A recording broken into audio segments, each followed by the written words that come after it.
Thank you, Mr. Speaker, members. I know the hour is late and that we're getting ready to wrap up the day's proceedings, but I think it's worth taking a couple more minutes just to talk about one of our most elemental freedoms in this country, which is the freedom to assemble and the freedom of speech that we enjoy under the U.S. Constitution and the state constitution.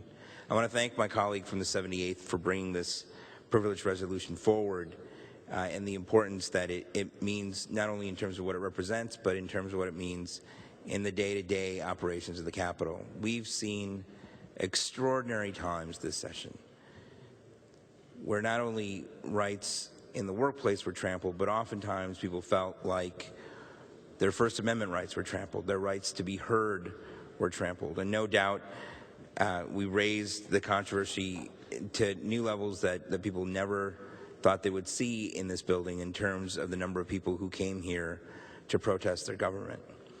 And it seemed that we had moved away from the idea of keeping people out of the building. We had a court resolve whether or not there needed to be metal detectors. We moved away from having days where we need to drag our desks outside of the Capitol windows to meet with constituents. We moved beyond those most tensions of times that were here in February and March. But it has been a perennially disturbing thing in this gallery to watch citizens sitting quietly, wanting to watch and record for posterity the proceedings of this chamber be forcibly and physically removed by law enforcement. That gives me pause, and I hope it gives us all pause. The First Amendment and the Constitution are all things that we love to thump our chests and swear about in terms of our desire to defend it when it's a concept and when we do the pledge and when we swear ourselves in at the beginning of each session in terms of swearing to defend the Constitution, both U.S. and state. This is the hard part.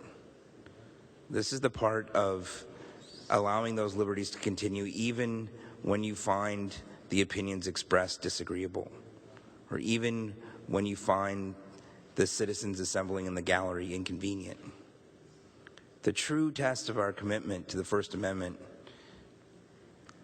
and to Article 1, Section 4 of the state constitution is whether we'll let those people in the gallery peacefully assembling continue to do what we all swore an oath to allow them to do.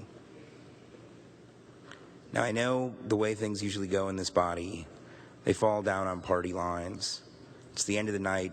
The easy thing would be to dispose of the privilege resolution and move on.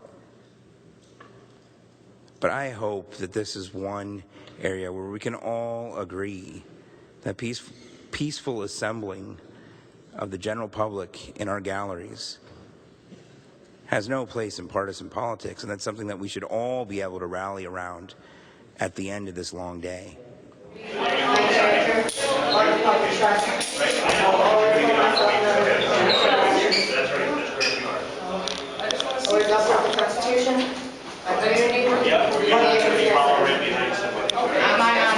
I will never betray my badge, my integrity, my character, or the public trust. I am proud to give this speech in defense of the First Amendment and people's right to assemble.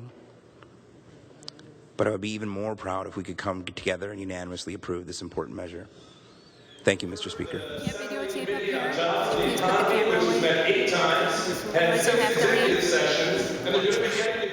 One of the great traditions in Wisconsin is that we have allowed people to have access and allowed people to see and sit in the gallery. We've allowed people to lobby us. People could come into the outer lobby here and talk to their legislators. We kept restrictions in the back lobby, I know that. But people had the chance to be able to go in and express their opinions. This is really part of our state constitution, but more important, it's part of our state tradition. Our state tradition has allowed people to participate and contact their legislature.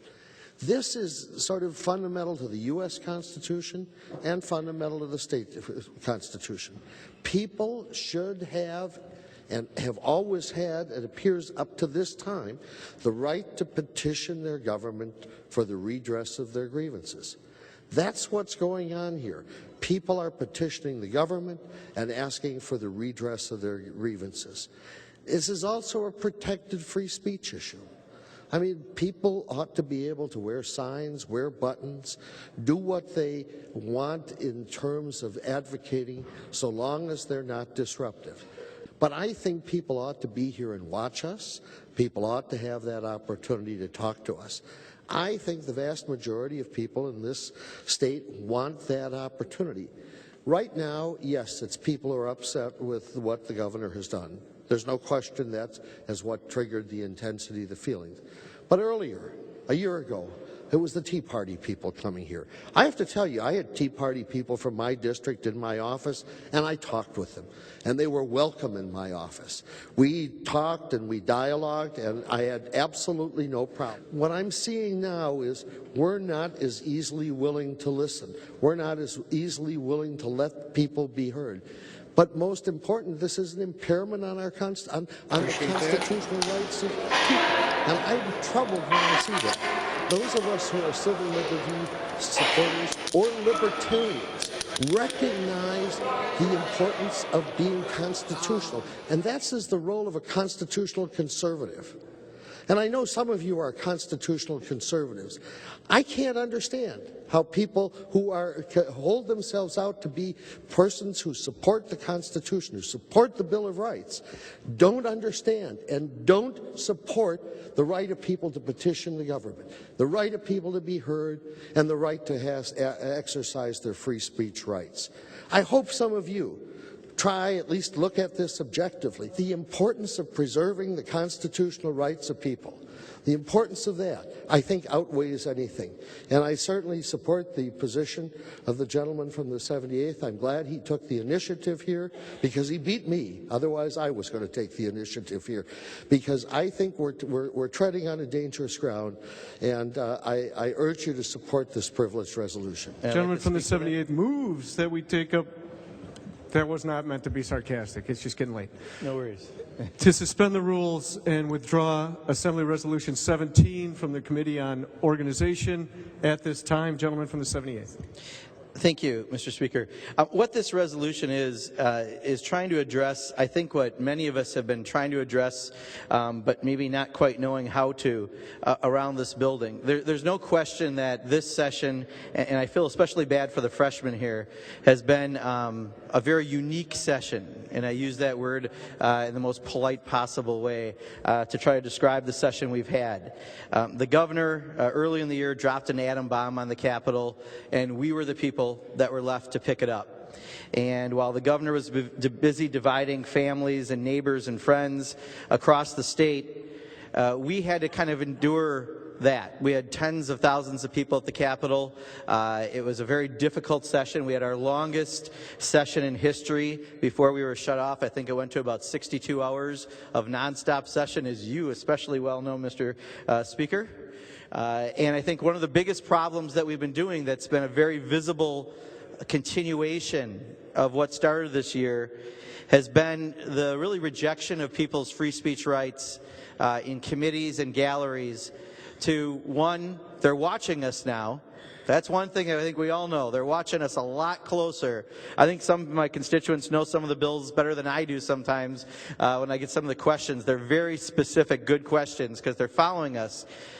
But what we're not doing is allowing the exercise of free speech. So when people have been in the gallery and have a simple 8.5 by 11 sheet of paper, either sometimes attached to their clothes, sometimes they're just holding it quietly and peacefully, we have watched people be pulled out of the gallery by, unfortunately, we've made state troopers have to come into this building, again, continuing to show us that there's dysfunction still, that we are not operating back as we have for my previous 12 years before this session.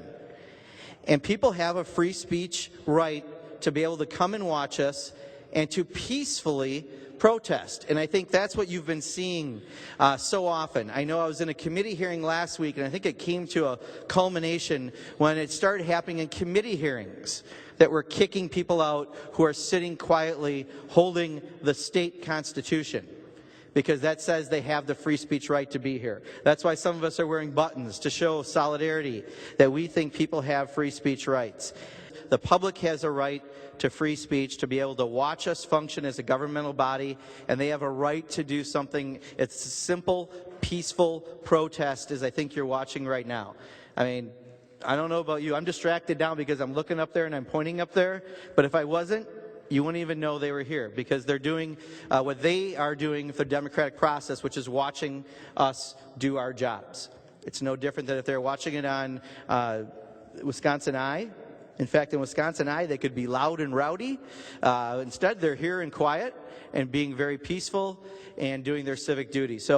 And the fact that this building was in lockdown, I'll tell you right now, Mr. Speaker, just so you know, if in the future after 6 p.m., any of these days that come up, if the doors are all locked and there's not signage saying what door is open, that's against the statute, I'm going to go to caucus. We're going to go to caucus. And we will stay in caucus until the doors are opened or it's properly notified. Because I'm not going to be told I can't come to my workplace after 13 years again. Take a look at it. Other people are going to talk, but I hope that we can take this up now. Let's make this statement. It will be a strong statement that we want to get back to normal, and especially for the freshmen in this body, I look forward for you experiencing normal, because this is a job I have been very proud to be in. I have loved almost every minute of it.